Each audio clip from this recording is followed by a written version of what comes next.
to focus on our issues, our solutions, using our voices on Black Focus Radio. Welcome to Black Focus, the show designed with our community in mind, where we focus on our issues, developing our solutions, using our voices. To Arkansas, surrounding areas, and the nation. Get ready. Black Focus starts right now. Phone lines open at 855-525-5683. So here's your host, David W. Coleman and Robert Webb.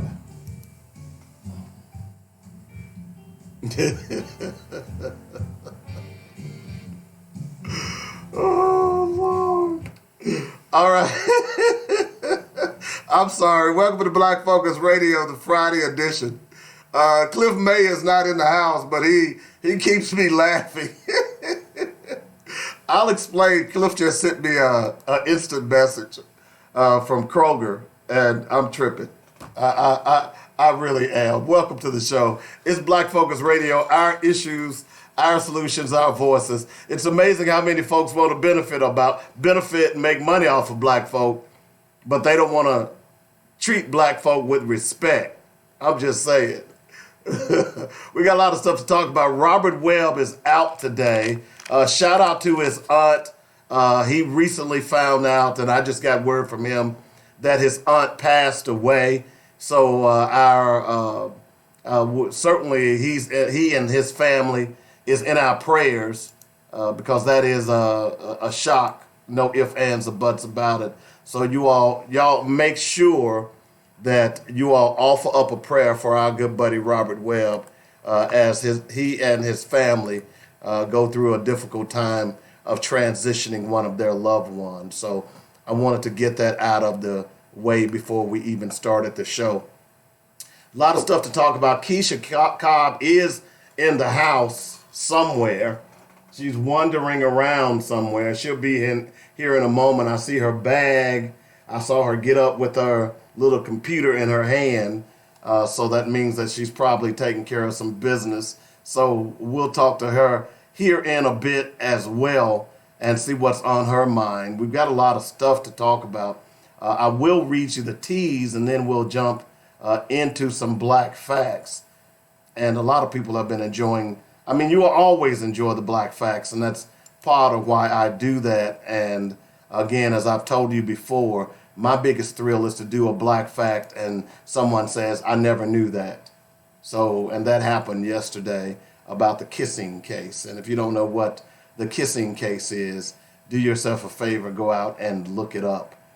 Today, back in 2009, Fed Chairman Ben Bernanke spoke at a historically black college, Morehouse College, and told students that the cause of the wealth gap was due to a lack of financial education on the part of minorities. He said American minorities need to strengthen their financial literacy. Was he right? We'll talk about that. Did Asa Hutchinson sentence an innocent man to death? Well, there's been some startling news that was posted yesterday, and it's been picked up by a lot of different sources. We're going to review some of those articles and see what you think. You know what I'm saying? It's concerning. Now, also, I repost a lot of articles, stories that are old. There's a reason why I do that, okay? There's a reason why you repeat. So we'll get into all of that and more today on Black Focus Radio, our issues, our solutions, our voices. So before we do anything, we got to fix this thing up, right? So let's do some black facts. Facts. Our culture, our history, our people.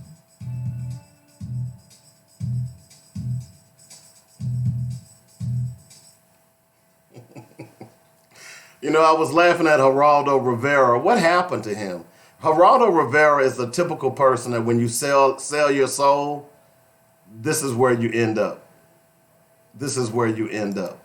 So, yesterday we had a story about how so many black people are in debt because of college loans. Y'all remember that story? I think it was yesterday or the day before. And my argument is that if black people want to go to college, it ought to be free for all of us. It just ought to be free. Now, I know what some people are thinking out there. You always want free stuff for black folks. No. That was white people who wanted free stuff, like free labor and free land and free money. We've seen that history. So don't try to use that double standard against us, because it was you who wanted the free stuff. But I want to talk today because I said, if we want to go to college, there should not be anything called loan debt for college. I posted some articles, and let me quickly go back because I want to read this to you. But here's what I posted earlier. Stories of black people, or people in general, who have went to college and are in debt up to their schnizzles. Okay? A lot of people have done that. There's one story where the lady borrowed she borrowed $40,000 to pay for her college tuition. $40,000 to pay for her college tuition. And she says she's been paying on the loan for 6 years, I believe. And she still owes, get this, $41,000. So she borrowed $40,000. She still owes $41,000. So what she's been doing over time is simply nothing more than paying on the interest, which a lot of people don't understand. So the question is, how much is that college tuition really worth to you? I'm just asking, how much is that college tuition really worth to you? Because part of the reason that many people are debating whether or not student loan debt should be forgiven is because those people who have went to college, spent that time, now, typically you get that degree, you get the job, you get the degree, and what happens next? You end up buying a house. So when you buy a house, what happens then? You pay taxes. And when you pay taxes, that helps your schools, your local schools, all kinds of things. Right? But what is going on with this college debt is that many of these people are not able to buy a home simply because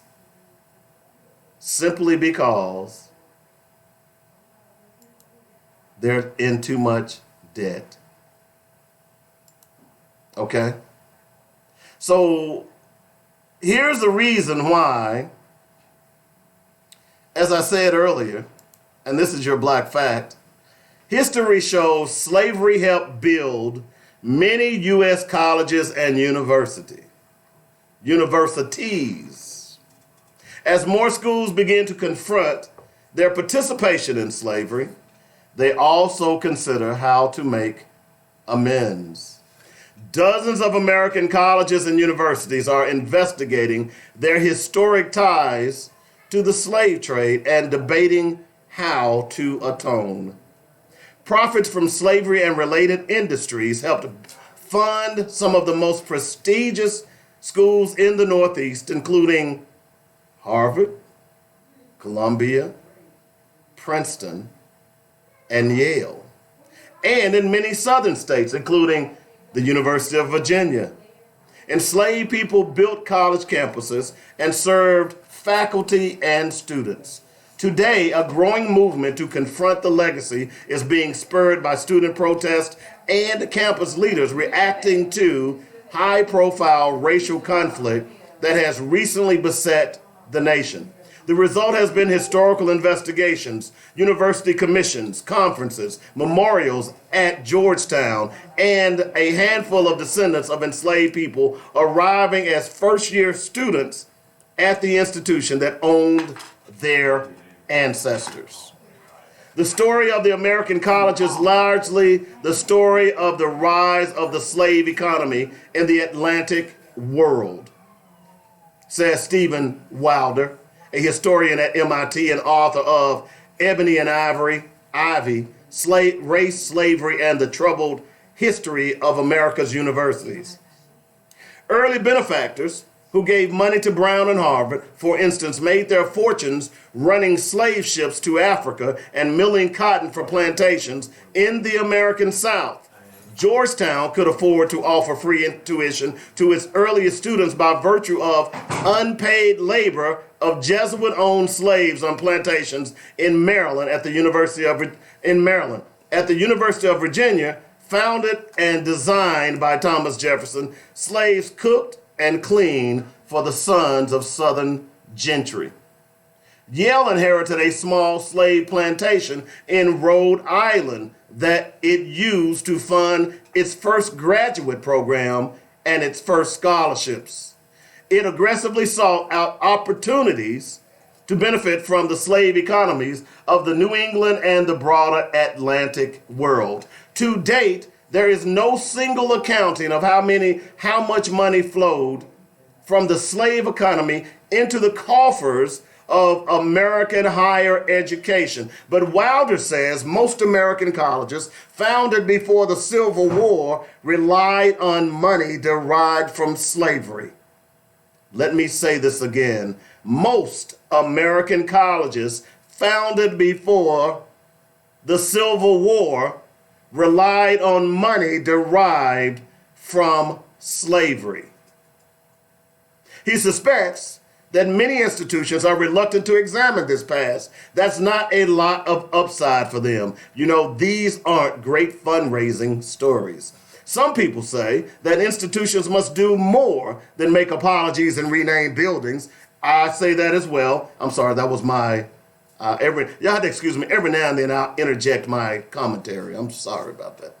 They insist that scholarships and other forms of monetary reparations are due. And others argue that whatever colleges and universities are doing to acknowledge their slaveholding past, a campus memorial to slaves, for example, is motivated by public relations and does nothing to ameliorate the legacy of slavery and systematic inequality.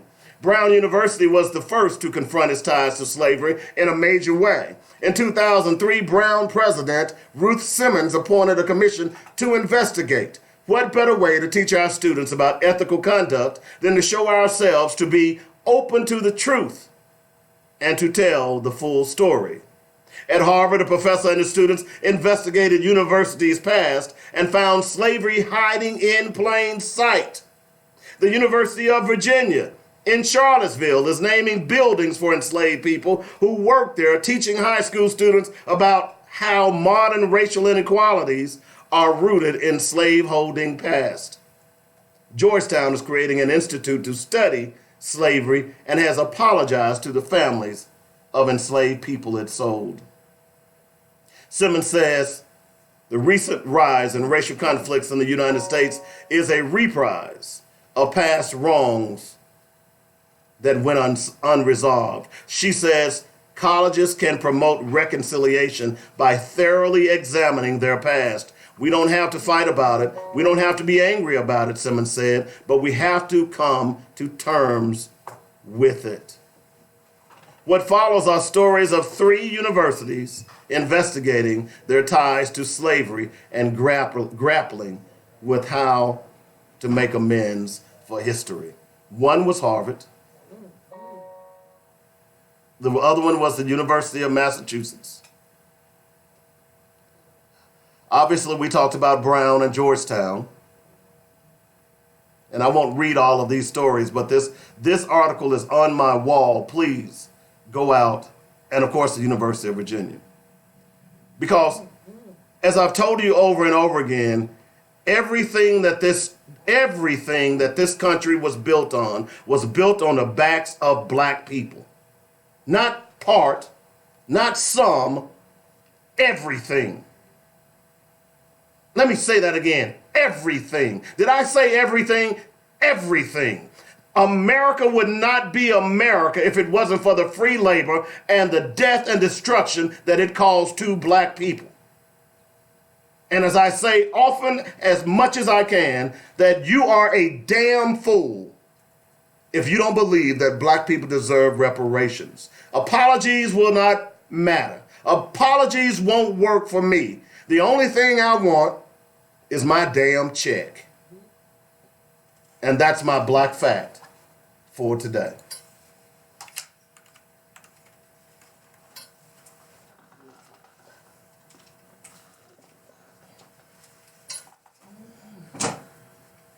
And if you would like to sponsor Dynamic Black Facts, give me a call at 615-554-0568. I'd love to have your sponsorship. And so with the station, we put together a very nice little package for you. Inexpensive, but we certainly will get the word out. Part of the reason you listen is because you know people are out there listening to us. So let us help you with your business and get the party started with your cash register. So you got to give us a call.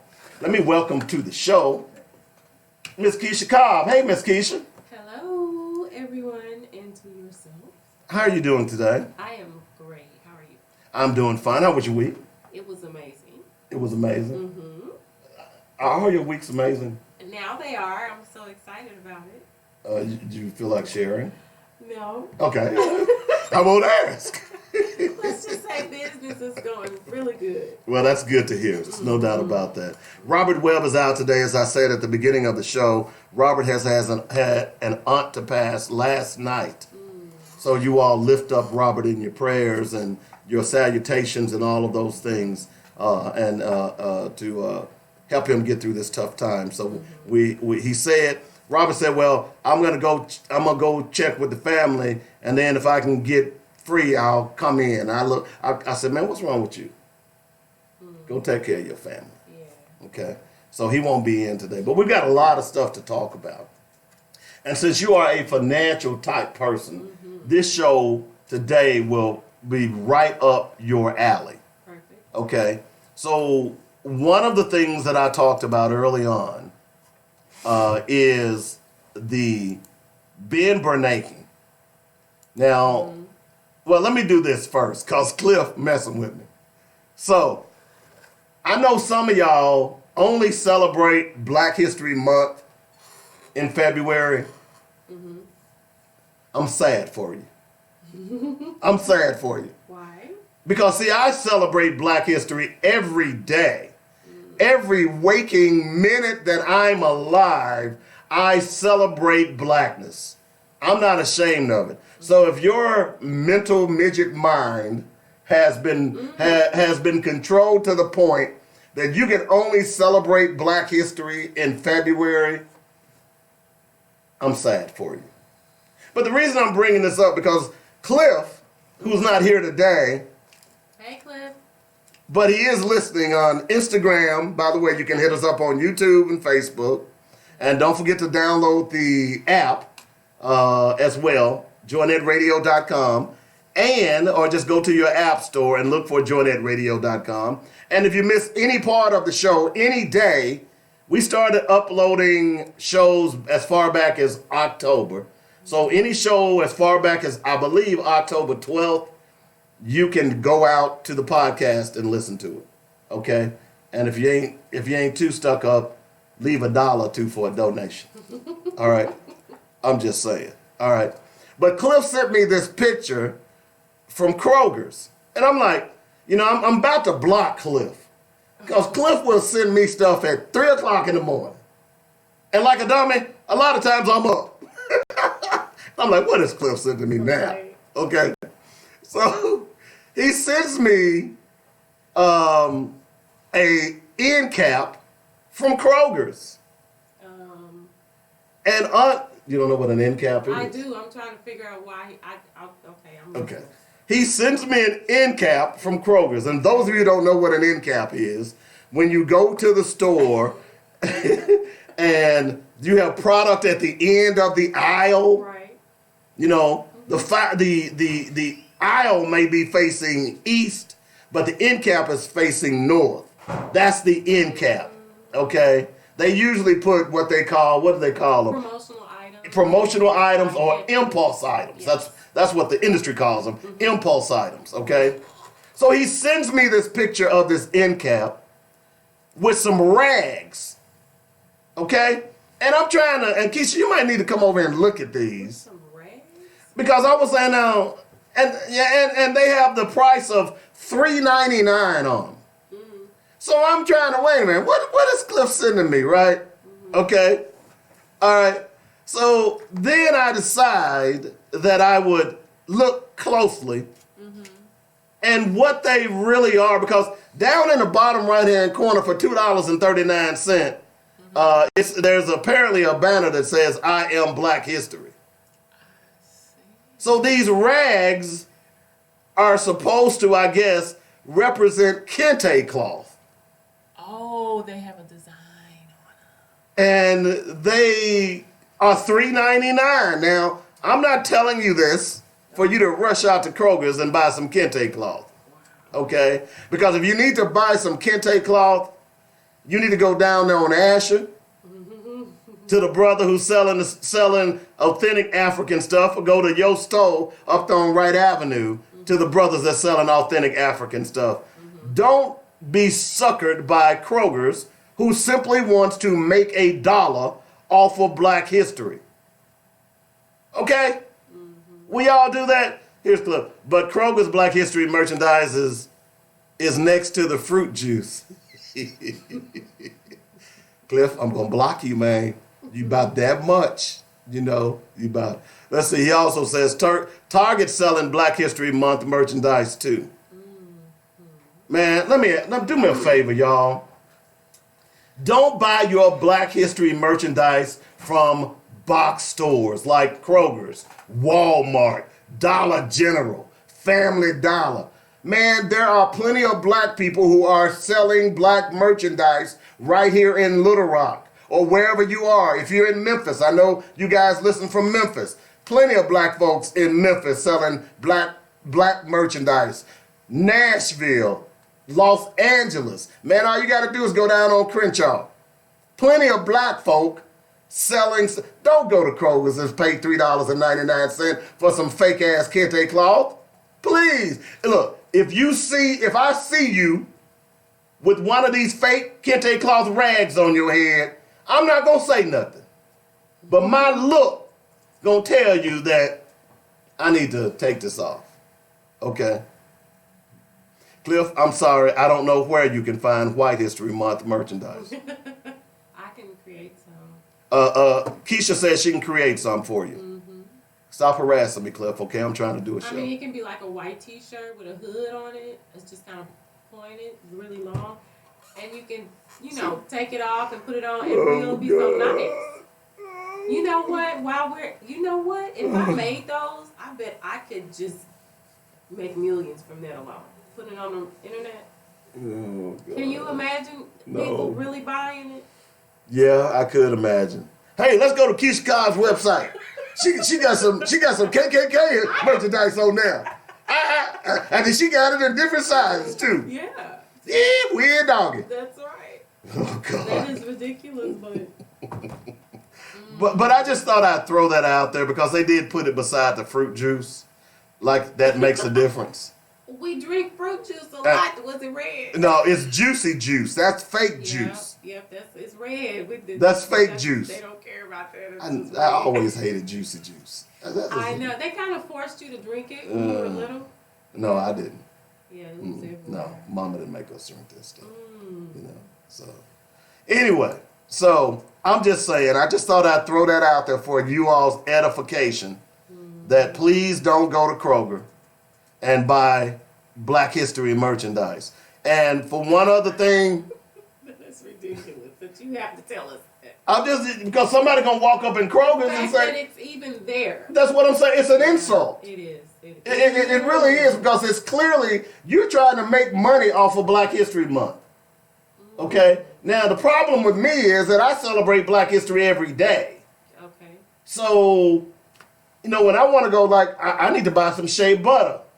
You know, and I like the white shea butter because I use it. I mix some cocoa butter and all this other stuff, and the yellow shea butter will turn my oil mixture brown, which is okay. So I go up to Yosto, right there on Wright Avenue. Okay. And I'm trying to remember the brother's name down there on Asher. I go there all the time as well because I went down there to buy some unks the other day as well. And actually I went down there to look for some kente cloth bow ties. I like. You know, so because I'm into bow ties. You know, if y'all ever notice when I'm out, if I'm dressed to the nines, I usually have on a spiffy little bow tie. Spiffy?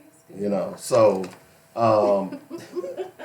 It is. I mean, so I'm looking for some, and I met this brother online who actually sells them in Ghana. So I'm gonna actually start. He had a burgundy one that was really nice. So Kente fabric. See, I like real kente cloth. I don't want the print. So if I have to go to the source, now I also have a black and white one, which is my favorite. I've had for years, Wow. and it makes me look pretty hot and tempting, if I may say so. Imagine. You know what I'm saying? Yeah. You know what I'm saying? Okay. So it comes with a cummerbund and also a pocket square and everything. So it's really nice. But anyway, my point being, and I've had that set. I want to say I've had that set for over almost 30 years. Almost 30 years. Because I went to a church in Memphis, which was called Greater Amani, which was an Afrocentric based church. That was the last church that I really, really got into. So they would in the bookstore, they would always sold books by Carter G. Woodson, and, you know, they sold African garments, and so that black and white kente cloth set was the nicest and the last one they had. So I bought it, and I haven't seen anyone else wear it, so I'm really proud of it. All right. But anyway, I want to talk a little bit about, and since we've got the financial lady in today, because she knows about money. I love me a black woman who know about money. Okay? It's a good thing. And so I want to talk a little bit about what Bernard Bernanke said. Okay? Now, if you don't follow the news, then you won't know who Bernard Bernanke is. Okay? If you are, look, and I ain't trying to throw no shade at you, but you ought to know who Bernard Bernanke is. But I know y'all don't. So back in 2009, he was the Fed chairman. He was the chairman of the Federal Reserve. Okay? They basically determine how much money you pay as far as interest is concerned, among many other things. They regulate that. Okay? Okay. So he was speaking in Morehouse. And when I first posted this article, if you're not careful, this is why I tell people you need to read articles. Now, this was written by Ann Brown. It was posted January 21st. She said, the title of the article is called Remembering When Fed Chairman Bernard Bernanke Blamed the Wealth Gap on Black America and Not White Supremacy.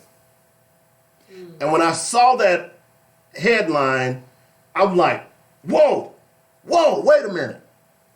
Then I went and read the article, and you might read the article, and you will probably determine something different than what I've read. But let me just read a couple of graphs to you, and I want to get your comments on this, Keisha. Back in 2009, Fed Chairman Bernard Bernanke, Ben Bernanke, I should say, spoke at a historically black college at Morehouse. He told students that the cause of the wealth gap was due to a lack of financial education on the part of minorities. He said American minorities need to strengthen their financial literacy. When asked about the household wealth gap between blacks and whites in America, he responded, "It's absolutely right. The difference between minority and white wealth is very significant. And part of that is related to the income levels where whites have a higher average income. But even if you control for income level, you find minorities have gathered less wealth. He added, this is due in part because of the lack of financial education in the black community. There needs to be a broader understanding in minority communities which haven't had much exposure about saving and building a credit record and being part of the mainstream economy. Bernanke pointed out that there are too many minorities without bank accounts, and they borrow from payday lenders and cash checks at check cashing services, which both charge high rates for their services. They would be better off in the mainstream banking system. So one thing that could help would be to try to strengthen your financial literacy and financial education. He said nothing about the lack of access to inherited wealth, such as inheritances, other intergenerational factors. Most wealth acquisition today takes place by such asset shifts. Even more astonishing, Bernanke never mentioned the notorious history of white violence that included seizure, destruction, and appropriation of black property. I stop right there. Wow. What are your comments? By the way, this is Miss Keisha Cobb, Yes, it is. financial literacy extraordinaire. I like that. That's why this was perfect. I kind of set this up. You do. I do shows like this. I like a well-planned man. Thank you very much. Thank you very much. So what are your Oh, comments my on what Ben goodness. Bernanke said? What's interesting is that what he is saying is correct. He is unfortunately omitting the things that you said that are correct. And it's a disservice. Did he spread this? Well, did he speak these words at Morehouse, you're saying? Or Yeah, he was at Morehouse back in Wow. 2009. Okay, I don't appreciate. These are young, impressionable minds. To be specific and pick apart some of the things he said. Creating a portfolio of credit or good credit, etc. Credit is debt. Okay, we need to let people know that. Exactly. Credit is debt. Credit can be utilized to acquire assets, but you have debt connected to it. Credit is not wealth, period. You can lose everything that you own or think you own, because when you buy a house, unless you pay for it wholeheartedly, you do not own that house. The bank is allowing you to live there, okay? Based on the contract that you have signed with them, is conditional. You have a conditional deed. You do not have a free and clear deed or a warranty deed that is just in your name. So that mortgage is a conditional contract.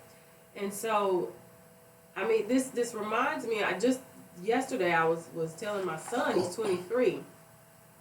It's weird that I have a friend that is proud of their big house, the couple cars that they have, Mercedes or whatever, and all of the belongings, and they're coming to me begging me, and I have a fraction of what they have, but I own it all, okay? And so I freed up my finances, and they're coming, they ask me all the time, hey, what can I do to make some money? I want to be like you. And I'm like, what? Your big brick house in the hills somewhere. And so I was on to something.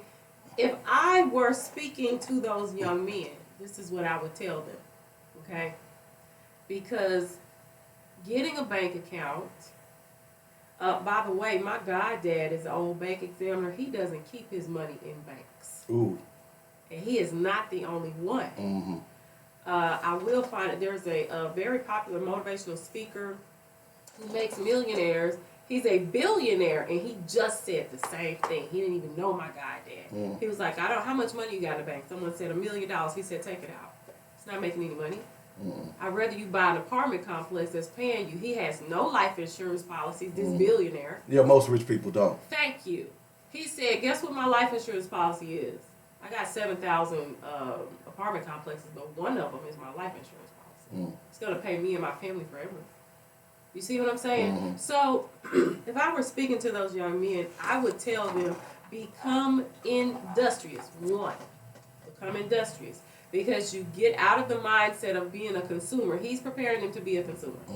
Get credit, become in debt to someone, work, pay those people back. Keep the big people in charge and doing good, okay? Bank at banks, pay your bills on time. I mean, I would rather them own the houses that people are paying bills to, because somebody has to be at the bottom for a little while. Right. Become industrious, own assets. Make it a point. By the time you're at least 30, you own an asset outright, whatever you have to do. It will change your life as fast as you can, even if it's 1,000 square foot home. You can make plans with that home. Now, you can't do that with a car so much. Right. But you can make plans with the home. Something happens, I'm going to put a renter in there. Don't move in with mom. I'm good. I would give them tools. I wouldn't just tell them that, hey, this is what you become a consumer, and educate them. Look, you can get involved in some legalities here, not just voting. Understand how bills and stuff like that work. When you work with your state representatives, your legislatures, reparations, I don't want an apology. Like you said, I don't want any apology. And I heard people talking about equity and equality earlier. We need some fairness. Equity means fair. It's fair. What do you think is fair? What will even the playing scale feel? So these young men need to be, people, period, need to be educated on what wealth really is, what acquiring assets mean, and how it can change your life. You don't want to be 55 and begging your friend that you think has less than you to show you how to get out of that big house that you are a slave to. Those cars that you are a slave to, the credit cards that you are a slave to. I don't have those kind of problems. Neither do I. In fact, I don't even have a credit card. I don't either. You know, my mom taught me not to get I've one. never had a credit card. Well, I mean, I know it's an anomaly, but I own my house and my vehicle, and I didn't utilize any credit to get one. Ain't that something? So here's why I'm bringing this up. Because I agree with you to everything you just said. But to some extent, Bernanke has some points here. Because what you're saying that your friend is trying to get from you is financial literacy. Apparently that person has no financial literacy. They thought they did. Right, okay? So the problem that's in the black community, because we talk about this all the time, financial literacy is not about having money. It's about how you use money. You understand that, right? Your knowledge. Your knowledge about money, okay? So the problem with our community is that we have no financial literacy. Because if we did, then we would have black meccas in our neighborhoods. We would have black businesses in our neighborhoods. We wouldn't be on this show every other day begging you to spend money with black people. Y'all get that, right? Because once you become financial literate, you understand how your money affects your community. You get that, right? So to some extent, Bernanke is right. In fact, I think he was laughing at us in a sly way. And hoping to maybe spark I don't know. change. But you think about it from this perspective. Black people in America spend $1.5 trillion annually. Do you hear what I just said? Okay. $1.5 trillion annually. Now, when black people were released under the Emancipation Proclamation, their total worth as what they own in America was 1.5%. You get this, right? Okay. What do you think their total worth is to black people's total worth, what we own in America today? What we own? Yes. It's going to shock you. It is going to shock me. Let me know. It's 1.5%. So from 1865 of the Emancipation Proclamation to today, our net worth in this country has not increased, yet black people spend $1.5 trillion annually. Now let me break that down for you. That's more than the gross domestic product of Canada. Now those of y'all who didn't take economics, the gross domestic product is the total sum of all goods and services that are created domestically in a particular country. Y'all didn't know I knew that, did you? I got a little education on it. So black people spent more money than the gross domestic product of a total nation of Canada. Now let me break it down one more time for you. Let me go one more level for you. Okay. That's more than the 9th largest nation in the world. So if black people moved and took all their money, we would be the 9th largest nation in the world. The money that we spend. Now here's what's really mind-boggling about those numbers. That less than 2% of that money went to black businesses. Now, check this out. If we simply increase that money, that 2% to 10%, we could create 1 million jobs in our community. You get that, right? So what Bernanke is saying, because I'm sure Bernanke understands the history, he's in a sly way saying, y'all stupid. Y'all ignorant. Now. Because you don't understand money. If you understand money, then that would help you. Now, I'm going to get to the part where he left out. Right. Okay? But this is where I co-sign with him. Because we don't. Maggie Anderson from Chicago, remember, she was an economist who graduated, I believe, from Harvard. And she spent a year trying to spend every dollar that she could in the black community. If you've not read the story of Maggie Anderson, you need to.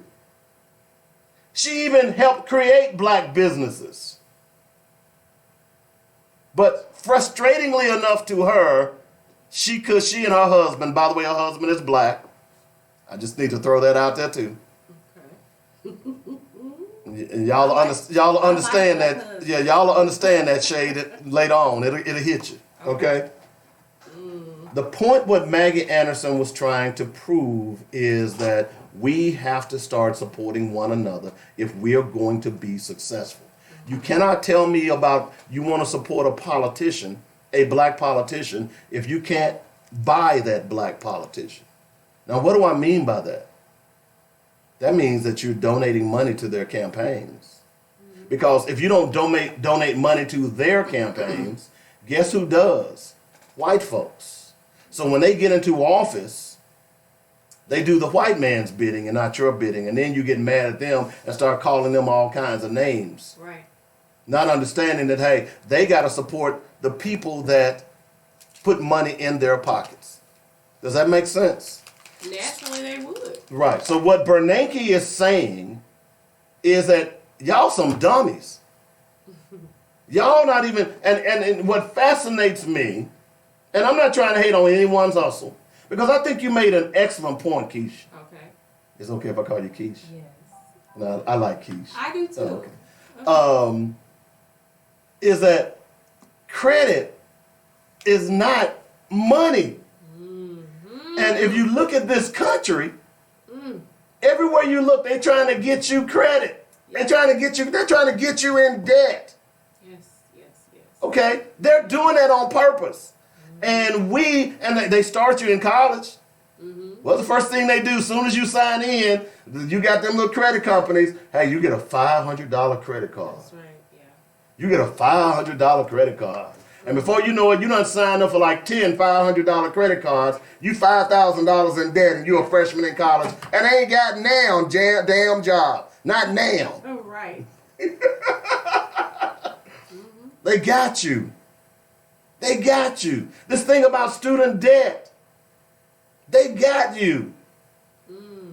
You take out a $40,000 loan. Here, check this out. To show you how insidious this is. I came prepared today. I did some show prep. Court cites student loans as reason to deny bar admission to new lawyer. What? That would have nothing to do with him being an attorney. Oh, contraire, mon ami. Okay. What I didn't know until I read this article, check this out. By way of background, some states have statutes that provide for suspension or even revocation of professional licenses due to student debt. Yeah. Due So- to debt, period. So in other words, you could be a doctor, a teacher, a nurse. It doesn't matter. They can take your professional license because you decided to take out that $40,000 to go to school because you wanted to be a nurse. Now, I'm not hating on that. Right? But maybe instead of you trying to graduate in 4 years, maybe you ought to work and graduate in 6 years. Or get a scholarship. Or, oh, I'm glad you said Financial that. planning. Because if we teach our children, and David talks about that all the time on Real Talk, Real Money, is that your kids can go to school free if they simply study. Yeah. They get good grades in high school or in community college. You get a 26 on an ACT and you can just about write your ticket. And you know it's not that hard. Or use your talents. It isn't always basketball. Exactly. It can be singing. It can be... Exactly. Yeah. So the point I'm trying to make to you all today is that this is a joke. This is the hamster wheel that many of you all are on. You know, when I moved to Little Rock, you know what I moved here in? A 2003 Chevy Blazer. It made noises sometime when I turned. But you know what? When I wanted to go to San Francisco, see you. Okay. When I wanted to go to Los Angeles, see you. When I went and spent 3 weeks in Hawaii last year during the holidays and y'all were wondering whether or not I was going to come back, and Lord knows I was trying to do everything not to come back. Woo! Imagine. Sand, sun, pineapples, and beaches. Oh my goodness. I And know thong that. bikinis. Lord! Yes, God. How was I able to do that? I'm not wealthy. It's called financial planning. Y'all understand that, right? We all have the capacity to do it. What you all have been led to believe is that you gotta be in a lot of debt in order, or you gotta have every house and car on the planet. The biggest one. The biggest one. The fastest one. Look, my favorite car is a Corvette. But you know what? I can't afford a Corvette. Now, I could probably go and pay on a Corvette. Why would I do that? When, as soon as I drive that vet off the lot, there's a 20% depreciation. Instantly. That's what he's talking about, understanding financials. You see what I'm saying? You got to understand what an amortization chart is, and how much money would you save by having a 20-year mortgage as opposed to a 30-year mortgage. You understand what I'm saying? Or no mortgage at all. Or no mortgage at all. Can we just if we can get our people's minds out of trying to impress others or filling voids that are there due to insecurities. Mother always said you can always tell when somebody never had anything. Fahim says, let me get your full comment up, Fahim, so I can read it, because you make a good point, because I want to get to his what he's not covering as far as Bernanke is concerned. Fahim says Bernanke knows better. What he is engaged in is obfuscation. He is a PhD in economics and grew up in South Carolina. He was appointed by the Fed by George W. Bush prior to the Great Recession.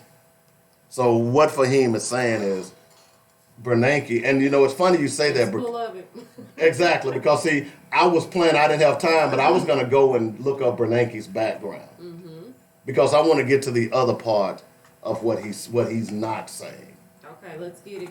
And what he's not talking about is the racism and the bigotry. No, black people aren't poor because of lack of financial planning.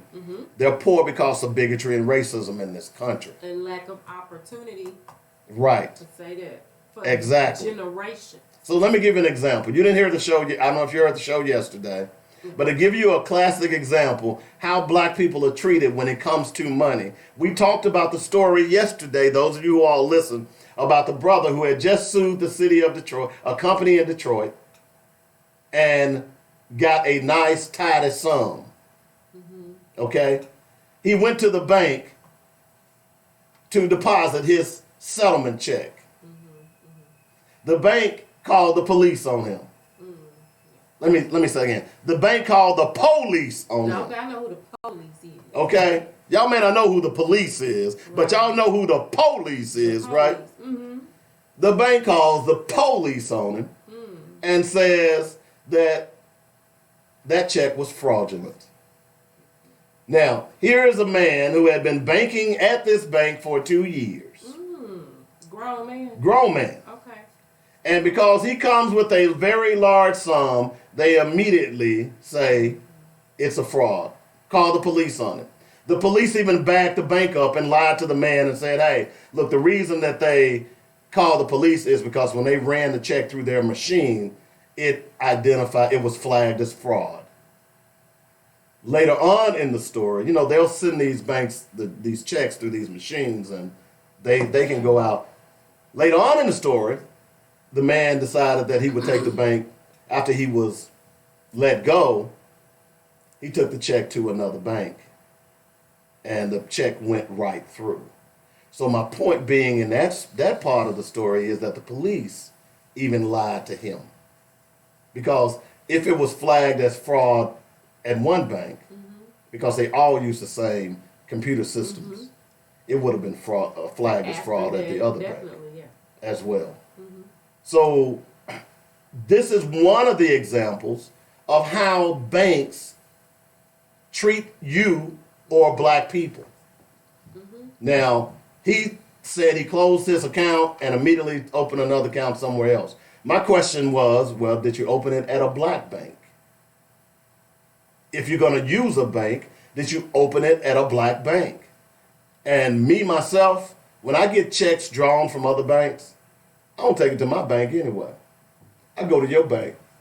Right. I sure do. Pulling up. You know what I'm saying? Hey, sir, do you have an account? No, I don't have an account, but this check's drawn on your bank. I want to make sure it goes through. And sometimes they give you a hard time with that now. Oh, they try? Well, you're going to have to pay. Identity, I don't care. I don't care. Number one, I don't take checks anymore. It's either direct deposit, cash app, or whatever. I hadn't taken a check in a long time. Now, when I was in Nashville doing the flea markets, I would take a check every now and then, and that was from someone who was a regular customer. But I just don't take them anymore because in today's technology, you don't really need to. You just don't.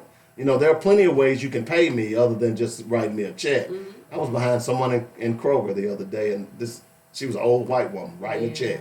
Yeah. I'm like, Lord have mercy. And everybody was getting out of line. She gonna be here a minute. Yeah. You know. But the point I'm trying to make, and what Bernanke misses, growing up in South Carolina, one of the most racist states in America, you had to know that what you were saying to those black graduates was a bunch of crap. You had to know. If you are as educated as you claim to be, you know that black people across this country was disenfranchised from their lands. Their lands were stolen from them, and their businesses as well. And part of having wealth when you go back, and that's why I read that story about those colleges, is that the reason that they are who they are today is because of the free labor that they received from black folks. That's where the wealth gap is. That's where it starts. Yeah. The terrorism that you did. You know, a lot of people don't realize when you go back and look at a lot of people who were killed, who were hung, you begin to realize that many of them were business owners. And homeowners. And homeowners. Landowners. Mm-hmm. You see what I'm saying? They had land. It just goes on and on and on. Black meccas, Harlem, all of the Black Wall Streets. Just, I mean, looking at them now, if they were not bombed, they're crumbling. Exactly. And they were illegally taken down. So it is that. But you know, let's bring it up to the lack of opportunities in modern day, because there is evidence of that right now. Realtors in Long Island will tell black potential home buyers who are approved or not, who are pre-approved. There was a undercover investigation done on them. And we talked about that on that show. Yeah. Y'all remember that, right? Uh-huh. And so it's like they will take a black person to a bad, or suggest them to live in a bad neighborhood, knowing that the house isn't going to have much value afterwards, and the white people to the nicer neighborhoods. And this isn't just in Long Island. This is everywhere. Exactly. Now, not only do the realtors do it, the banks do it as well. They determine who they're going to finance and who they are not. They just do that, even now. So, building your wealth does start with your home, and now it is a matter of education at this point. And I've attended some of the financial literacy classes, y'all. A lot of it is a lot of bullcrap. It's a lot of fluff. I'm looking around the room and the people seem so confused. They leave deflated. They're not excited about becoming a homeowner. They're like, I don't qualify for that. I can't do that. I work every day. And I can pay rent. Why can't I be a homeowner? They covet apartments. They covet vehicles they create debt and fast depreciating piece of crap with some wheels on it, and it makes them feel good. When if you think about it, you never hear a billionaire talk about their house. Ever. I'm glad you made the point about the insurance and what made me start moving in a debt-free era. And you know, people said, you know, I could go, well, sir, you don't have a credit card, you ain't gonna be able to live in this country. Really? See, that's a sucker trap right there.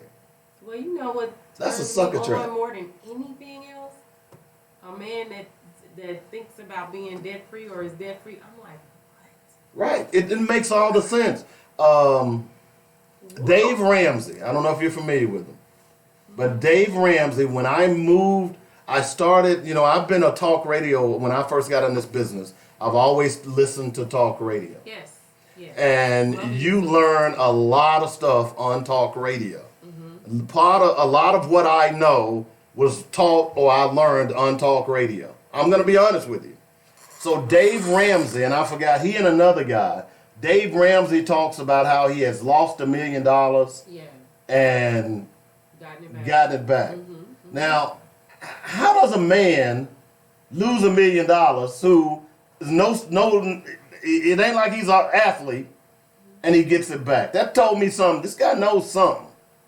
So when I would be on the highway, it didn't matter where I was always searching. And this was even before Dave Ramsey became syndicated and they started broadcasting across the country. I was listening to Dave Ramsey when he was being broadcast on a little bitty station in Nashville. Okay? And he would talk about not being in debt. He would talk about cut up your credit cards. Okay? That's good. And I began to pay attention. And even before then, I didn't have credit cards anyway. But that told me I was on the right track. Then he says, I don't have insurance. He said the insurance is one of the biggest traps. It does nothing to keep poor people poor. What sense does it make for you to pay $200 a month? You're basically giving away $200 a month on a hope and a dare. Yeah. You get that, right? Yeah. People say, well, you got to have insurance. And you've got states who are pushing that mantra as a means of being able to make someone whole in the case of an accident. But in fact, the states are making millions of dollars off of you buying insurance. Yeah. So he said that, see, the problem with y'all is millionaires don't have insurance. Millionaires don't buy new cars. Hello? A lot of them don't even buy cars at all. Did y'all hear that? Millionaires do not buy cars.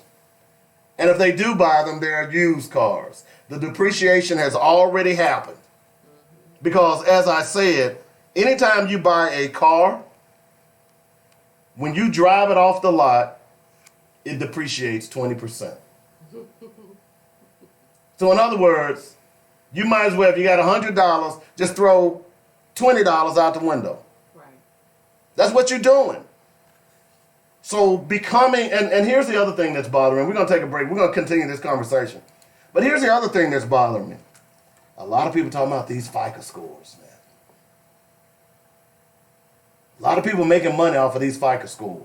I did all of, I'm living proof. I did all of that without that. I'm sorry. You see what I'm saying? Not So, you know, I meant to talk about this, but there's some Somalis in Detroit who are buying up property and they don't use a bank.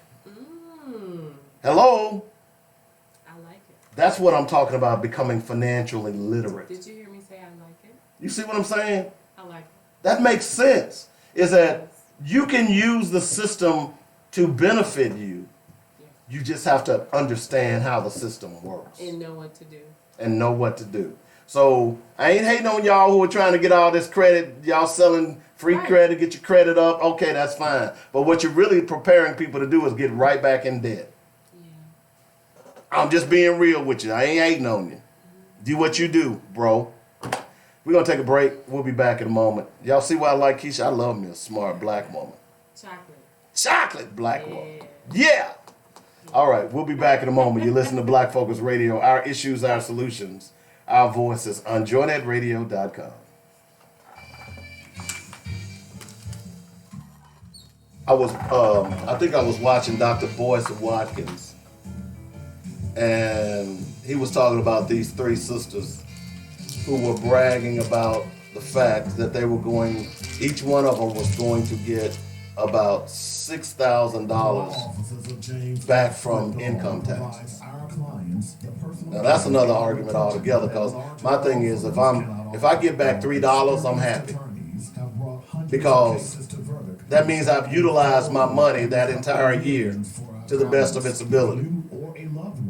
If you getting back 500, 600, 700, 800, whatever that money is, you've actually allowed the government to use your money tax-free to do what they want. But these sisters was getting about $6,000 apiece. It was four, okay? And they were complaining about how much rent they had to pay. And Dr. Watkins made an excellent point. See, if we were financial literate, them sisters would take at least 5,000 of those dollars, pool that money. You got four of them, that's $20,000. Use that as a down payment on an apartment complex. Now you got a place to stay and you making money. But we as black people will never fix that in our minds to understand that concept. And therein lies the problem that we have. The opportunity has been taken away. I remember my grandma saying, you know, you can go in the bank, they ain't gonna give you what the white, they're gonna get a white bill. Yeah. So where would those women even know to start? They wouldn't even know where to start. First thing they do is probably go to a bank. Right. They need to come to me, Right. because I can find you that I'm not a realtor. Or they'll go to a realtor. The realtor is gonna tell you to go to the bank. I'm gonna find you a property, okay, that's dilapidated or whatever. Look, they can build a fourplex Exactly. Right. So they don't. They come with the knowledge and stuff too. And look, the banks and the realtors, they don't like them. Oh, I know. Oh, I know. Because you're taking money out of their pockets. See, they make money off of ignorance. Yep. Okay, it's like I opened an account at a credit union. They said, "Well, you want overdraft protection?" No. Well, you really need to get overdraft protection, because if you get overdraft protection, then if you have an account and you buy something and you don't have enough in the account, then it won't be declined. I said, if I don't have enough in the account, then I don't need it. And it should be as simple as the damn card saying, no, this transaction can't go through. They catch you up in there. But here's the I thing. gotta go pick my son up. Okay. You got to leave? Okay. All right. I will talk to you later. Love Tanya. Okay. She's the one I talked to about Florida College. Oh, okay. And she got them. She told me what to say. They was taking the next one. Okay. Yeah. I took him over to that Goodwill place. The views and opinions expressed today on Black Focus Radio are not the views and opinions of the station, its management, or its advertisers. Now, let's get ready to focus on our issues, our solutions, using our voices on Black Focus Radio. All right. What are you doing tomorrow? Welcome to Black Focus. Because we still need to go over this presentation if we're gonna do it. We focus on our So if you're free tomorrow at solutions 11 using our voice. or 10, I get off the air at 10 in the morning. We can do it in the morning. You gonna be up here? Yeah, I'll be here. Focus starts right now. Phone lines open. You want me to come up here? 855-525-5683. Right. Because there'll be no one here but us. So yeah, let's do it tomorrow. All right. Alright. All right, and we'll talk. All right. All right, welcome back to the show. Keisha had to leave, but we're talking about financial literacy and something that Ben Bernanke said. The bottom line is this, folks. There is enough money in our community that we can support one another. All we got to do is make the effort. The question is, do you want to make the effort? How bad do you want to get out of the situation that you're in? I hear people all the time. I know somebody right now who is in a dire situation. I'm not kidding you. I know someone right now in a dire situation, and every time you offer this person solutions, this person has an excuse. Every time. And I always come back and say, you don't want to get out of your situation. Because if you really wanted to get out of your situation, look, most of the friends that I have, I ain't trying to hate on nobody. But you heard Keisha, right? Keisha is a friend of mine. I consider her a friend. You know why? Because Keisha can help me make money. Robert Webb is a friend of mine. You know why? Because Robert Webb is into real estate, and I can get information and knowledge from Robert Webb. The bottom line is this. If your friends are not telling you and teaching you how to make money, then you have the wrong set of friends. I don't care how long you've known them. There's a way you can make money and survive in this country and be successful. But first of all, you got to surround yourself with people who know how to make money. That's why every day I would listen to Dave Ramsey. And you know what? Dave Ramsey is a staunch Republican. But when it comes, money don't know Republican or Democrat. So every day I would listen to Dave Ramsey. I'm kidding not. I don't have a credit card today. I'm one of those people. My old saying is that if I can't afford it, I don't buy it. I don't have a credit card today.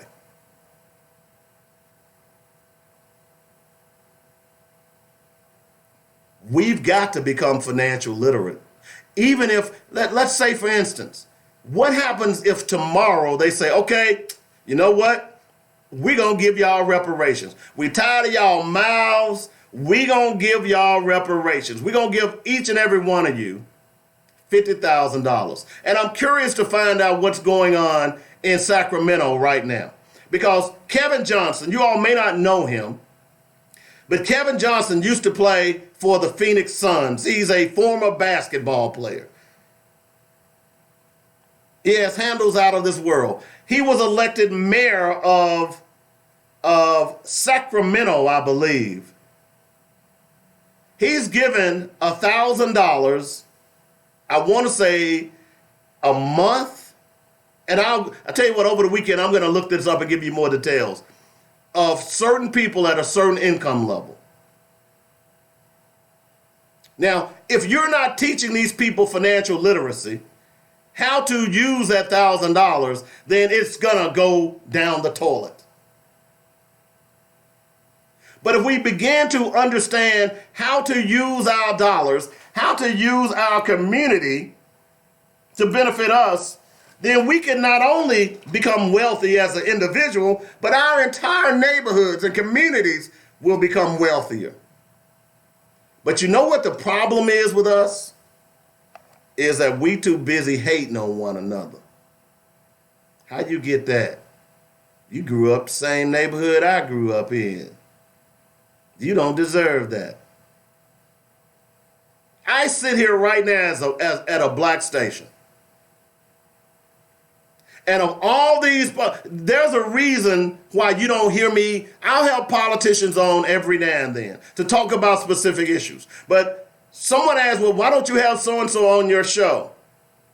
You're a black politician. You want to come to this show because you know this is a popular show and you want to espouse what you're trying to do so you can get elected. But have you noticed when we run commercials, there are no political commercials. You know why there are no political commercials? Because those black politicians who want to come on this station and talk about their agenda refuse to spend $1 with this station. Yes, I'm calling you out. All of you. All of you. You'll go and spend money with the station that plays black music, not understanding that that station that plays black music is white owned. But because they have black faces and they play black music, you think that, hey, I'm helping out black folks, when in fact, you ain't helping now one of us. Yeah, I'm calling y'all out. Because if we're going to solve this problem of financial disparity, then we got to participate in the process. And that means that we've got to start spending money with black people. When you run ads on Facebook, Mark Zuckerberg is one of the richest men in the world. That money ain't going to black folks. Mark Zuckerberg has very few black people even in his inner circle, let alone working for Facebook. But you say, I'm gonna spend some ads on Facebook. That ain't helping black people. It might help you individually. What good does it do if one black person becomes rich and everybody else is poor? Doesn't do a damn thing for us, folks. I'm just saying. So to some extent, Ben Bernanke is right. And then to some extent, he's a damn fool, because growing up in South Carolina, you had to know, Ben Bernanke, the atrocities that racism caused to black people, not just in South Carolina, and continues to cause black people all across this country. And you have a PhD in economics, and you're telling me that redlining doesn't exist? This is why you have to be knowledgeable, so you can challenge these white folks who try to pretend that, oh, it ain't the system, it's you, black people. 855-525-5683. Yeah, and I said 5, not 5. I slipped back in my ethnicity there for a moment. one other story I want to talk about before we run out of time, and I'm going to go ahead and jump into this today. I had not heard this story, but if you've listened to this show, many of you all know that I am a huge fan of the Innocence Project. Barry Scheck, who was one of the attorneys for O.J. Simpson, once that trial was over years ago, he stepped out. He and some students from Northwestern University stepped out and created a program that looked into questionable cases.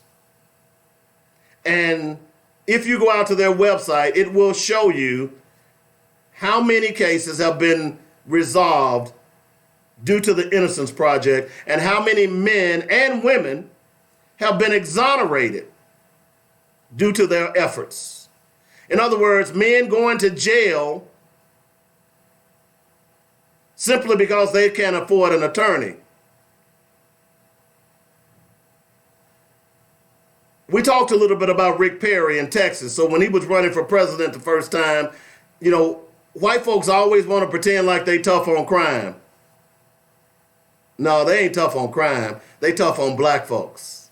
So when you hear them talking about, I'm going to be tough on crime, that has nothing to do with them. That means that I'm going to lock up every one of you niggas that I can. Excuse my vernacular. I'm just being real with you. And if you listen to this show, you know that's what I'm talking about. That's what they mean. I'm going to be tough on crime. What is tough on crime? If you're going to be tough on crime, that means that you're going to be creating economic opportunities to keep people from committing crimes. Because that's how many crimes are created. So Rick Perry, because he was being tough on crime, many people believe that Rick Perry sentenced an innocent man to death.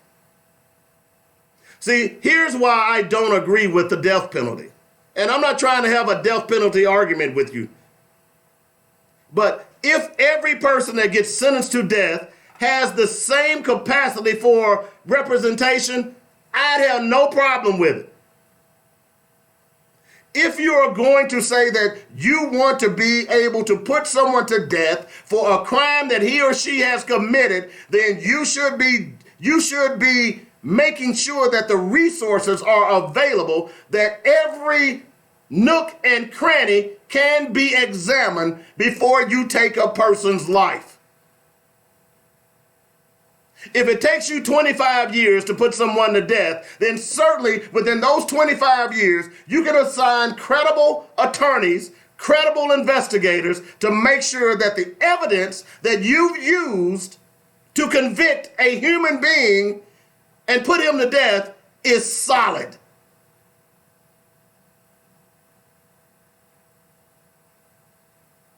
It's no surprise that the majority of the people that have been put to death in this country are black males.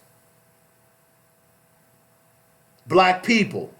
Because black people can't afford those high-dollar attorneys. So let me ask you a question. Here's the other thing, that if you put someone to death and there is potential evidence that you have done the wrong thing, shouldn't that state, that governor, do anything and everything in his or her power to make sure that that family is made whole? Shouldn't that governor, shouldn't that state say, hey, we've made a horrible mistake. Whatever new evidence that has come to bear, we need to examine it.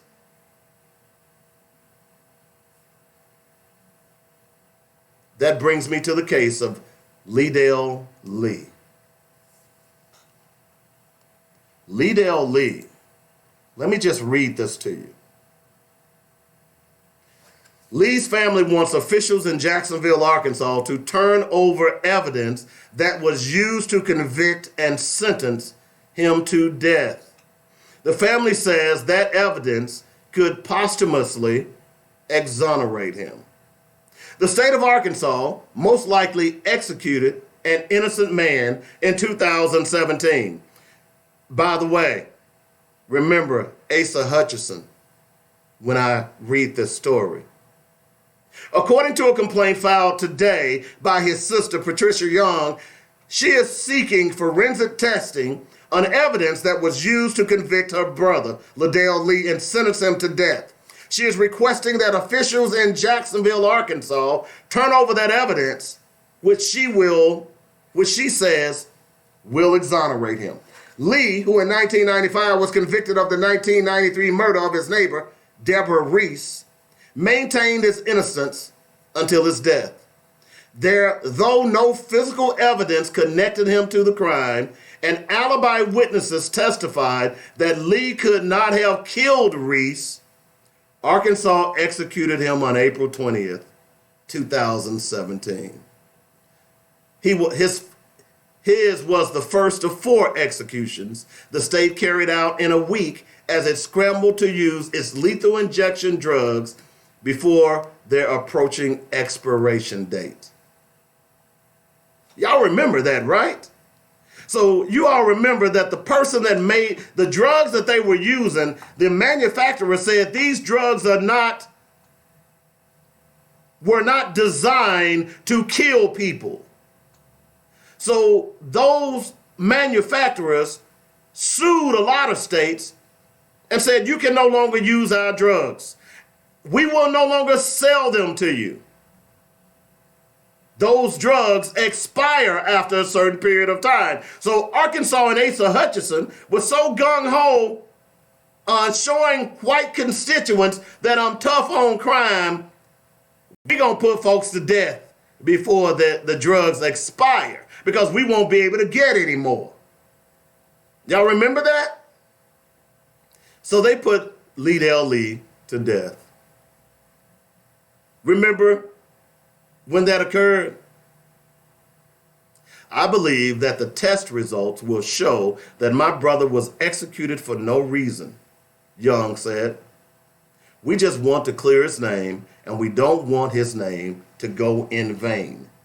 During the more than 2 years since Arkansas executed Lee, the American Civil Liberties Union, the Innocence Project, Arkansas attorney John Tull, and a team of attorneys from the law firm of Hogan Lovell continued to investigate his case and found what they say is deeply troubling and powerful evidence suggesting that Lee was innocent.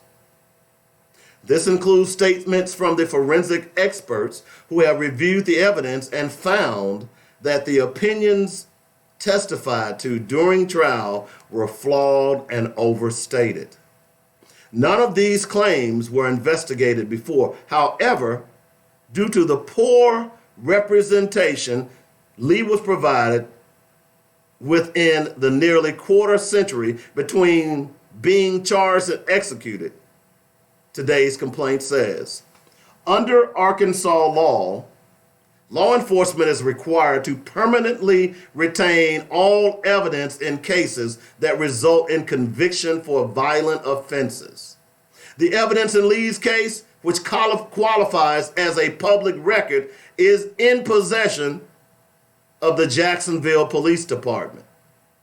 Among the items in the box are 5 latent fingerprints lifted from the crime scene, a hair found in the bedroom where Reese was killed, and scrapings from underneath Reese's fingernails, according to the filing. Young's attorneys say they want to submit the hair, scrapings, and other items for DNA testing, along with fingerprints for analysis. All of these items have been recently inspected and ruled to be suitable for testing, says the complaint.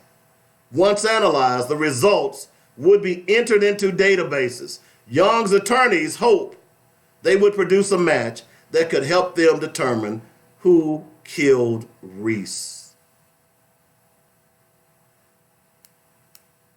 Man, this is disturbing. I read this piece last night and did some research on this, and man, this is disturbing. The forensic testing that Young is requesting for those items was not available at the time of Lee's trial, nor requested by his appellate attorneys until the ACU and the Innocence Project got involved a month before his execution. At that time, a federal judge ruled that Lee had simply delayed too long. You get that, right? You don't have adequate representation in the first place. And then finally, someone hears your cry and they come to help you, and the judge say, "Oh, too bad. You took too long to prove that we don't deserve to put you to death. Too bad. Time's ran out." Let me ask you a question as I pause here. How long is too long to make sure that you're not killing an innocent man? Let me ask that question again. How long is too long to make sure that you're not killing an innocent man? But I digress. It is in the public interest and indeed the state of Arkansas's best interest to release these public records, which may reveal the innocence of a man executed by the state, reads today's complaint. If Mr. Lee is innocent, the release of these records may also reveal that a person other than Liddell Lee murdered Deborah Reese in 1993 and permit the apprehension and prosecution of that person for her murder. Jacksonville City Attorney Stephanie Friedman told the appeal that Arkansas law prohibits the release of the DNA and fingerprint evidence unless there is a court order that we will certainly comply with. So where is the court order? Police arrested Lee on February 9th, 1993, and charged him with capital murder less than 2 hours after Reese's body was discovered. According to today's complaint, authorities based their arrest on statements from two people, one who had taken the opioid pain medication Vicodin and another who didn't have her eyeglasses on and might have been on drugs, who pinpointed Lee as the killer. Now, we know that eyewitness testimony can be faulty at best. So you all convicted this guy on eyewitness testimony. No forensic evidence whatsoever. In Lee's first trial, which took place in October 94, his attorneys presented 4 witnesses who testified that they had either seen or knew where Lee was on the day of Reese's murder. Reese, who was said to have been beaten with a tire thumper, was killed sometime between 10:50 a.m. and 1 p.m. A forensic expert hired by Young's attorneys concluded that she was also strangled, and the killer stomped on Reese's face, leaving a shoe mark that was inconsistent with the shoes worn by Lee on the day of the murder.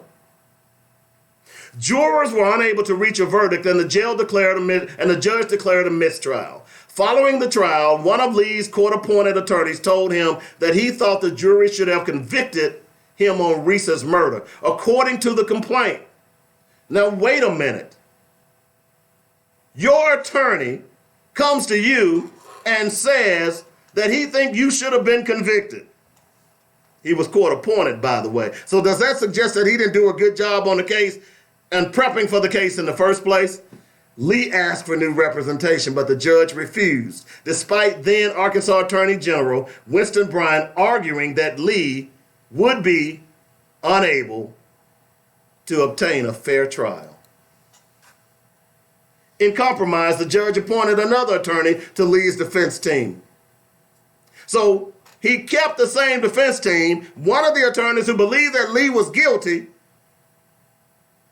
and we're going to add another teammate. Gee, thanks, Judge. During the second trial, October 1995, a so-called expert in shoe impressions testified that the soles of Lee's shoes matched 2 footprints found near Reese's body. That expert had taken one FBI course that touched on footwear comparison methods, according to today's complaint. And though experts testified to inconclusive results on other items tested, such as blood and hair, They said that the fingerprints and bloodstained jacket that were analyzed could not have belonged to Lee. Lee's attorneys, however, did not call any alibi witnesses called in the previous trial, and Lee was convicted of capital murder and sentenced to die. Lee's representation did not improve in his appeals. According to the filing, his appointed attorney, Craig Lambert, who was overburdened with 4 other active death penalty cases, had just experienced the executions of 3 of his clients, with 2 more to come, struggled with substance use, says the complaint.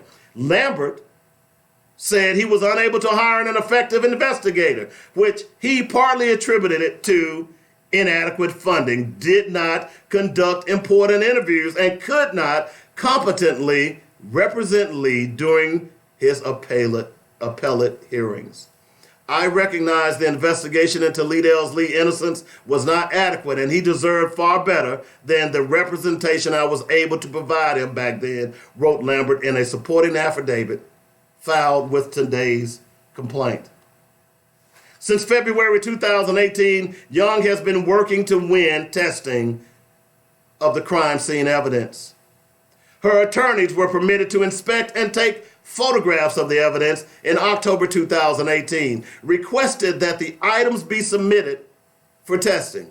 According to the complaint, Friedman told Young's attorney in October 2019 that she would not allow testing without a court order.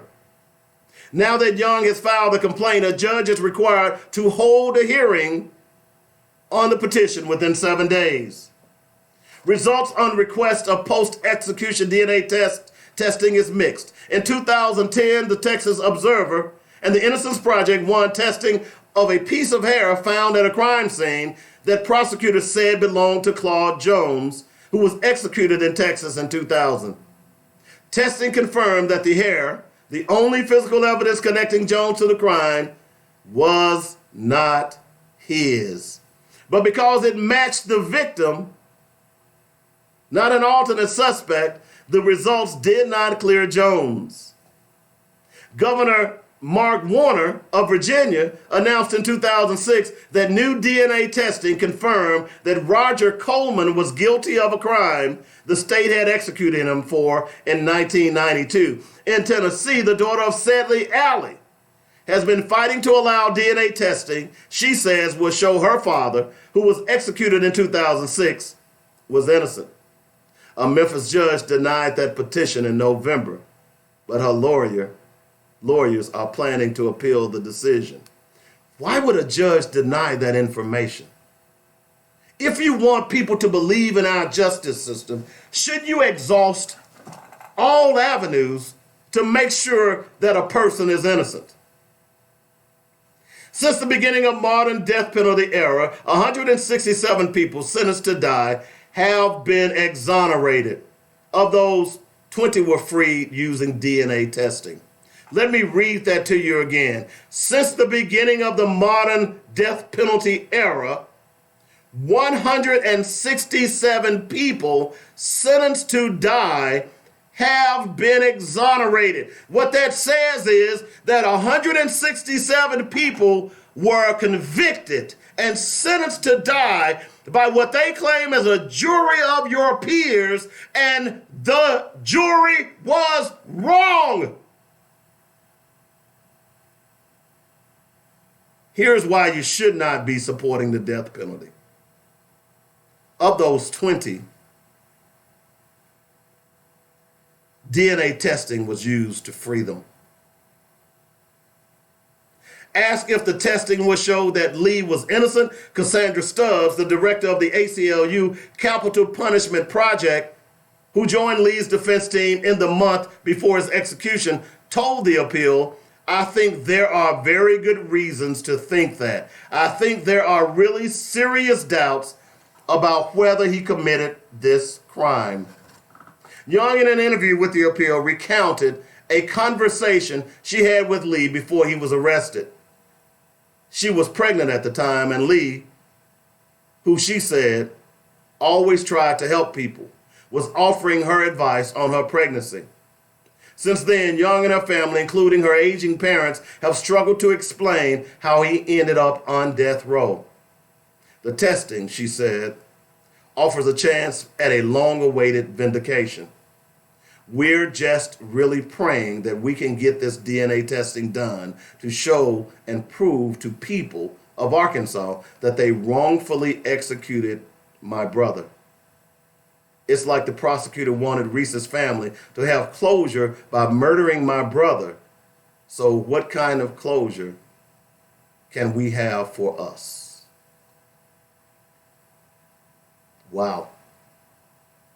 Excellent piece. Written by Lauren Gill from the Appeal.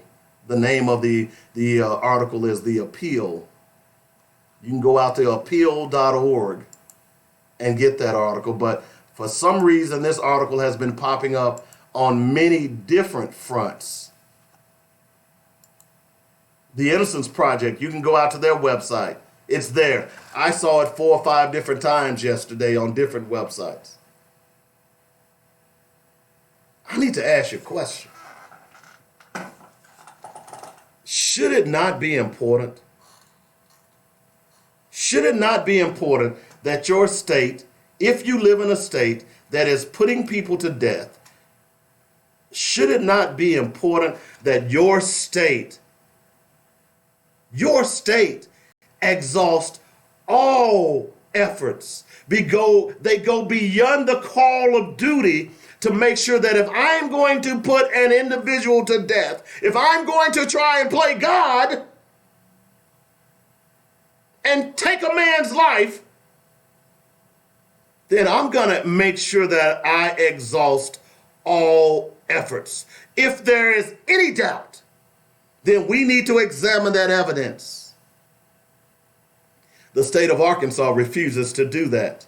Asa Hutchinson refuses to do that. There is potentially blood on the hands of the governor of Arkansas. Let me say that again. Potentially, there is blood on the hands of the governor of Arkansas. If I'm the governor, no, I don't want them to retest it either. Because I'll be made to be a murderer. Because if evidence comes back that forensic evidence doesn't match Liddell Lee, Asa Hutchinson is a murderer. I don't care how he did it. I'm not calling him a murderer right now. If I'm Asa Hutchinson, I'm talking to the prosecuting attorney and I'm talking to those judges and I'm saying, hey, let's test this information. Because I, who claims to be a Christian man, I don't want to go to hell pretending that I put someone to death. You're probably going to hell anyway because you decided to play God and kill a man. But if don't you want to know, Asa? Don't you want to know whether or not that the guy that you signed off on, that you rushed to kill back in 2017 because your death penalty drug was about to expire, so you decided to have a party at the prison? Shouldn't you want to know? Shouldn't someone who claims to be a leader of man, a leader of people, be willing to make sure that the decisions that he made were just? I certainly understand the concerns of the Reese family.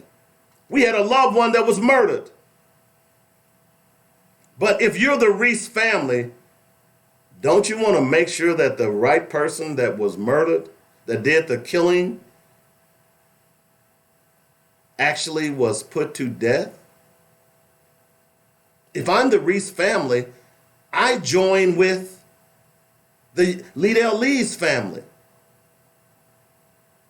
I join with them and say, hey, look, this is painful. Now, look, I can't speak for them because I've never had a relative murdered.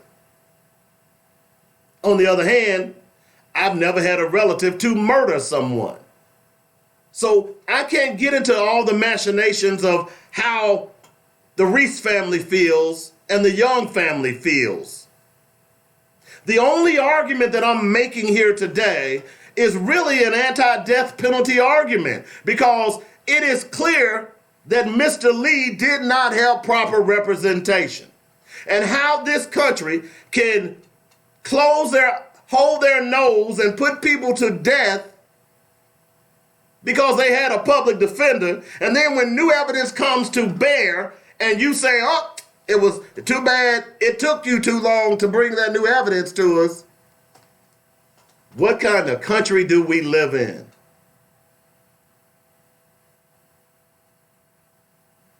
It is important.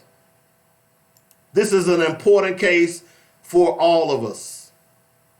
This is an important case for America and the many others that are across this country. Because if you are for the death penalty, you need to make sure that everything is exhausted. We ought to be able to hire a Barry Scheck as a defensive attorney, and he is paid commensurate wages to who he is.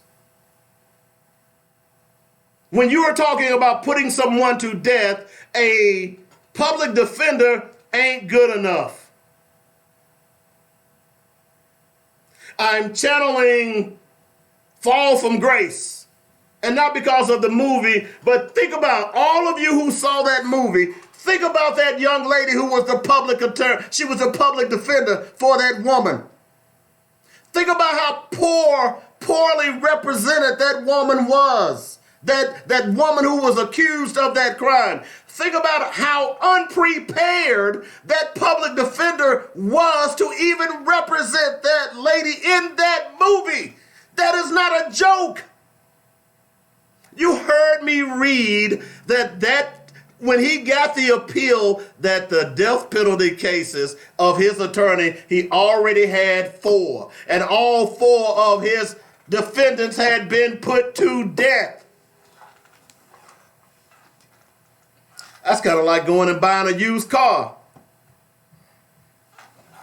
You go and buy the car, you drive it off the lot around the block, it blows up on you. Do you go back to that same used car dealer to buy a new car? Hell no. But we think in America that it's okay to sentence someone to death and they get poor representation, and then we want to stick out our chest and say, justice is served. I just told you that in the modern death penalty era, 167 innocent people have been exonerated. That doesn't even include the numbers that the Innocence Project has gotten exonerated for crimes who have been sitting in prison for decades. And the majority of them are black men. See, there's a reason why these white judges, these white district attorneys, these white governors don't want to retest evidence. See, if those were white men, it wouldn't be an issue, because those men have melanin. Therein lies the innate bias. How can a judge sit up on his high bench and say, oh, too bad, it's too late. If you would have came to me last week, it wouldn't have been too long. But because you came this week, I still got to put you to death. I know. You got evidence to suggest that you didn't do it. But you should have brought that evidence to me last week. It don't matter that you had bad representation. You should have brought that evidence to me last week. See, had you brought it to me last week, I probably would have considered it. But because you didn't bring it to me last week, I'm still going to have to put you to death. America is sick, my brothers and sisters. We should be exhausting every avenue. If we are going to say that we're going to be sentencing people to death because of crime, then we need to make sure that that person that is being sentenced to death, there are no questions. And then even if the smallest question come up, then that question should be examined to the nth most degree. Otherwise, we should not be putting people to death. And here we sit. Arkansas became the laughingstock in 2017. Remember Judge Griffin? Judge Griffin was onto something here. See, I believe that we should be putting anyone to death. I don't care how horrific the crime is. Lock them up and throw away the key. You said, well, that cost a lot of money. Well, it wouldn't cost that much money if, in fact, you weren't locking up people for petty crimes to make money. See, prison ought to be for the most incorrigible. Not for people who are rehabilitative. But because we live in a country that has more people in prison than any other country in the world. That includes places like China, Saudi Arabia, Iran. We, the free nation of the world, incarcerate more people than any other country. And we do it in the majority of the cases to make money. We would rather incarcerate you than educate you. You say, oh, David, that's just hyperbole. That's not true. Well, let me ask you a question. We typically spend money on things that we care about, right? It takes $24,000 a year approximately to house one inmate. $24,000 to house one inmate. It takes $9,000 to educate a child. What's the priority? That inmate or that child? Liddell Lee. I took this whole hour to talk about this because I need you all to write the governor. Go out to the Arkansas State website, find Asa Hutchinson's email. As a matter of fact, I'm going to do it for you. I don't know if Liddell Lee is innocent or guilty. I know that a man is dead that was put to death, and there are questions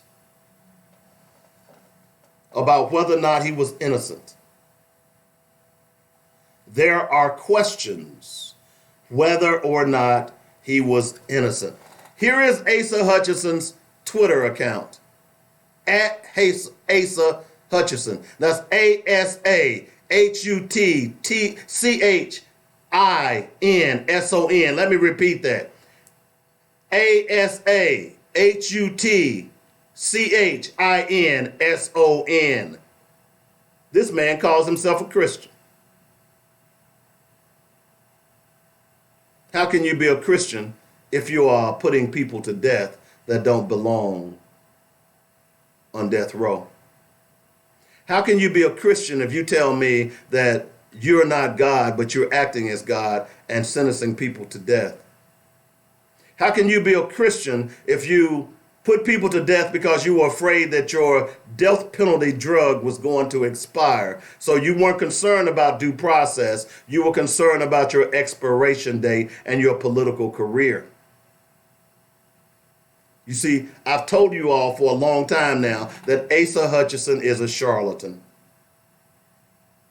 He's really no better than Donald Trump.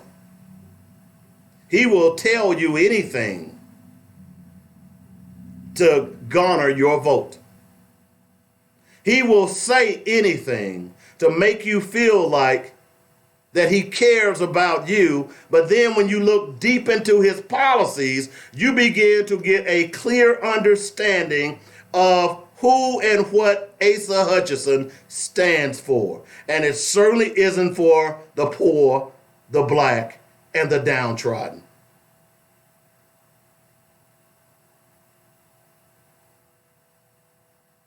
So please follow this case.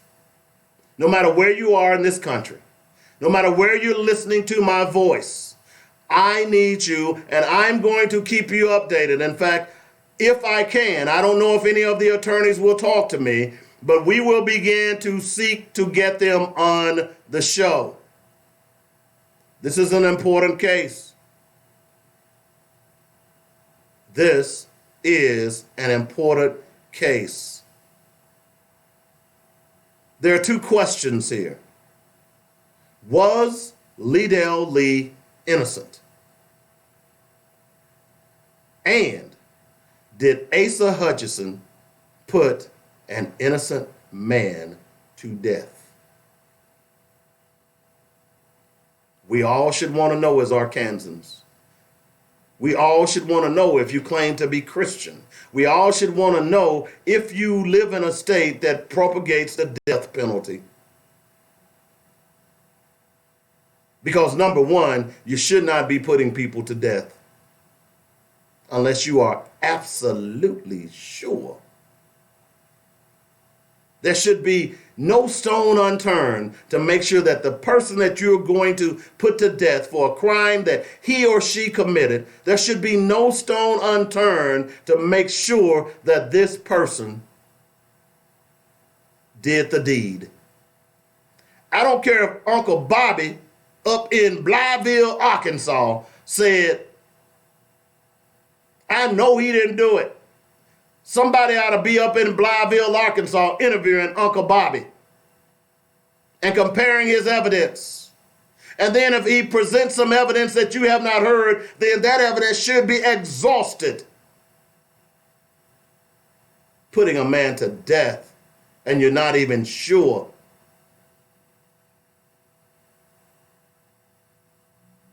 You put him to death on eyewitness testimony. And we know that eyewitness testimony is not reliable. And the two people that was the eyewitnesses, one was on opioids and the other one didn't even have on their glasses.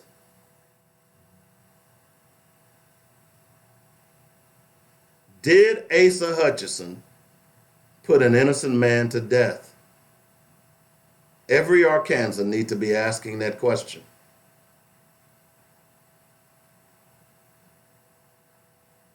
Because Asa Hutchinson could have waited. Surely people were going to Asa and his crew and saying, hey, there's new evidence in the Lidell Lee case. Wait, Asa. But no, Asa wasn't concerned about waiting. Asa was more concerned about making a point to his white constituencies and saying, hey, I'm tough on crime. I'm going to kill this person. I'm tough on crime. Look at me. I'm God. I'm going to smite him.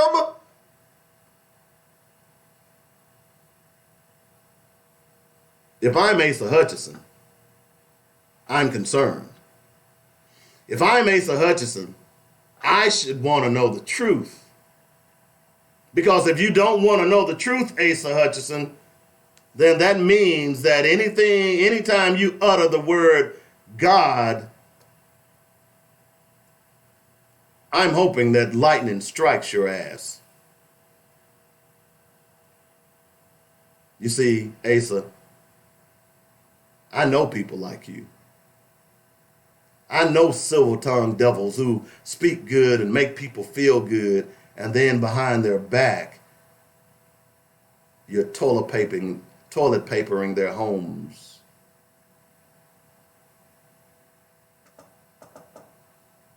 I'm just saying. We've got to get out of here. I wanted to take that last 45 minutes of the show to highlight this story, and I promise you that we will keep an eye on this. And I'm pretty sure that on Tuesday, Rizal Aaron will be talking about this as well. We need to pay attention. This could be your relative. I want to remind you to join me tomorrow morning for the weekly sports magazine. It kicks off bright and early on a Saturday morning, 8 o'clock. We'll be recapping the NFL playoffs, and also we'll be talking about LeBron James and how LeBron James is better than Kobe Bryant. We'll also delve into an interesting article that was published by Sports Illustrated on the murky athletic scholarships, where Lil Johnny might not be getting what he's been promised. More dirt on the NCAA. Just amazing to me. You have a great weekend, Jackie, Cliff, all the people who were listening at one point. We had close to 80 people listening at one time. Thank you for listening. That means that you guys are paying attention. That means that you all understand that we are providing a service for the community of Arkansas and across this country. And we will not sit back and simply abdicate that responsibility for 30 pieces of silver. And as I leave you today, here's a quote for you. If the Jews had been living in Egypt for centuries as slaves, surely they would have noticed the pyramids and the Sphinx. Strangely, neither of these great architectural wonders of the world are mentioned even once in the Old Testament. Y'all have a great day.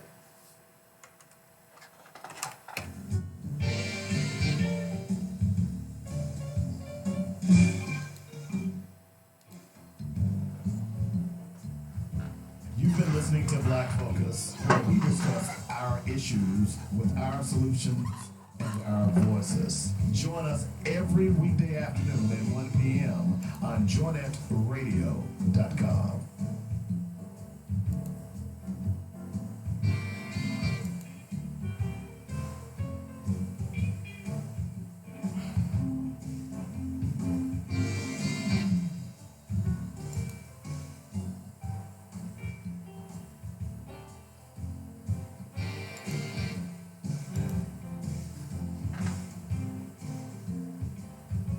Y'all have a great day. Be sure to go out. If you missed any part of the show today, be sure to go out and download the podcast